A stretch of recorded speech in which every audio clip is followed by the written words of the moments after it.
Hey there, this is Daniel West for Hero Arts. We're going to create this little peekaboo project with some Copic markers and some new stamps from Hero Arts.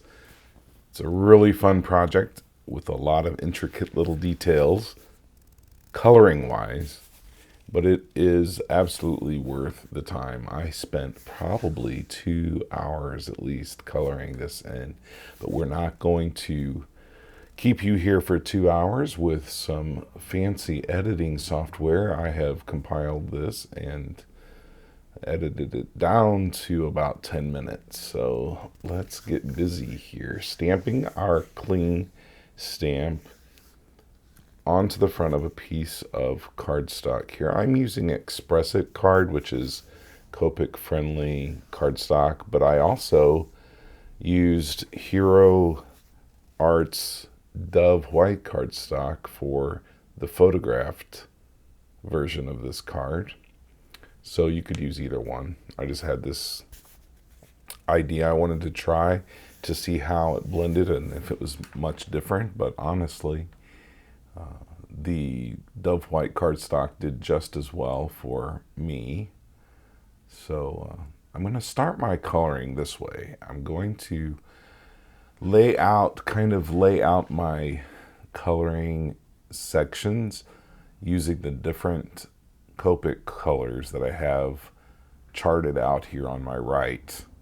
And I'm starting with a light wash of each of them, only because I'm trying to divide my project up in my head, and it helps me to see them kind of mapped out in their principal colors, a blue-green and an earth tone, E11 through 18. So I grabbed all of these Copics and marked a chart out for myself. And for your convenience as well, you can see I've got it right there on the right. You can follow along with me. And if you want to copy this project, you're welcome to do it using the same colors.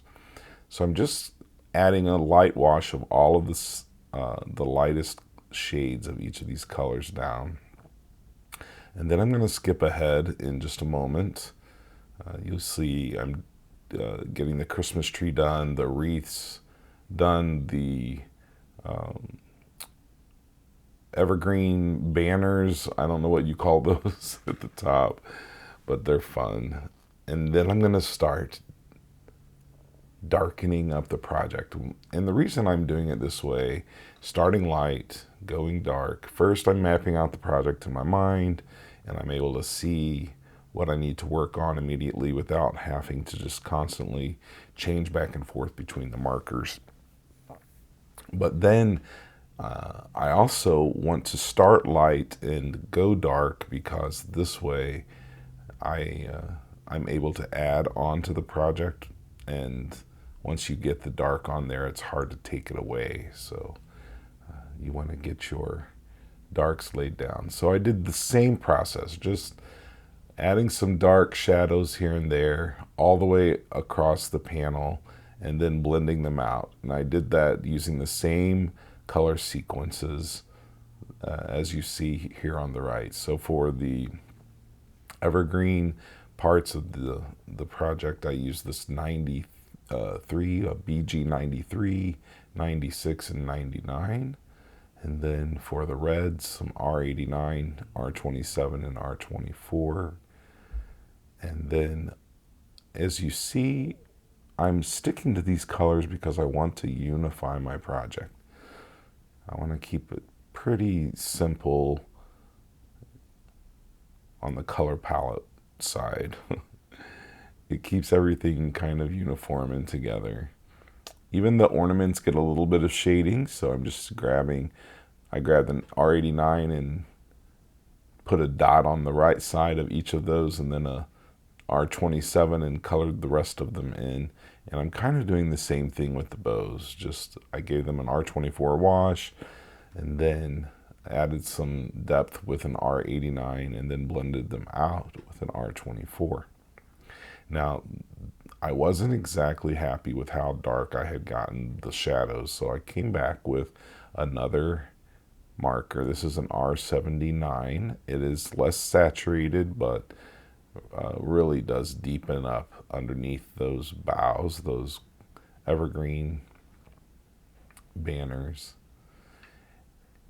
And now I'm just going to fill in with all the shades that I love. I'm just trying to darken it up and get it where I want it.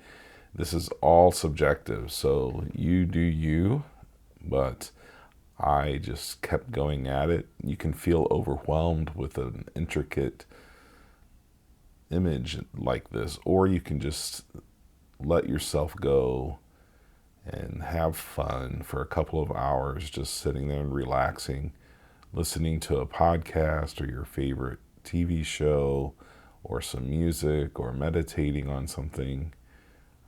It's just a lot of fun to sit and relax and color. So now I'm going to go inside the room and color in the shelves and the little gifts that have already been unwrapped, or maybe they're just decorations. But there's a kitty cat there. I'm making her a calico with the same browns that I used everywhere else. I'm not adding a lot of shading on the little images inside the house, only because they're so small and you don't have a lot of space for them. But I am adding some different colors in them so that they look detailed. After coloring in the doll and the plane and all the little other things inside, I'm going to take care of this lamppost with a C5 and a C9. And as I color it, I give it a wash of C5, and then I come in and color with the C9, leaving little streaks of the C5 to peek out from behind the C9 to, give it the look of some kind of reflection on that metal lamppost. Inside the room, I'm coming in with a very, very light yellow. This is Y21 or Y23 actually, I believe. Yeah. And then I come up and just keep it nice and gradient in there. I don't know if that's a word. Make a gradient, and so it looks like it's darker near the bottom, and then it gets lighter as it goes up. And now I'm just restamping this. When you do this, you want to make sure that you've stamped your image in the very corner of your MISTI, and then again, when you restamp it, the same thing. And I'm going to finish off the stamping on this project on the front of this panel with a sentiment, the little gift shop from the stamp set, a Christmas gift shop.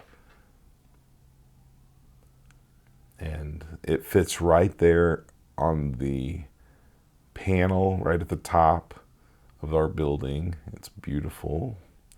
And now I'm going to take out an older item from Hero Arts, a Peekaboo Doors Fancy Die, and wash it up. First, I die cut a panel of Hero Arts Dove white cardstock, and I saw that from a previous project I had gotten some of the ink from running it through my die cutting machine there. And so I washed it off with some Hero Arts cleaning, ultra clean is what it is. And then there was a piece of the top that actually cut above the image, and so I colored it in with an E15.